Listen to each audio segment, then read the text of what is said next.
So here is the load management system, which is attached to this breaker, and CT clamps. So that is measuring the power being used in the building by all the units.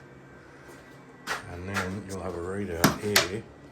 So currently in the whole building, it's not a lot. A phase 12 amps, B phase 12, and C phase 8. So that monitors how much power is being used.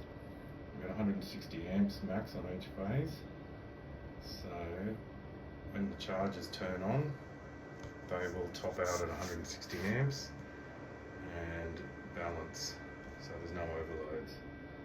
And that is connected via a data link to our EV charging data rack, which goes off to each unit, which is out there. It goes off to each charger and it links back to the load management system, and that controls all the charges, so there's no overload in the building.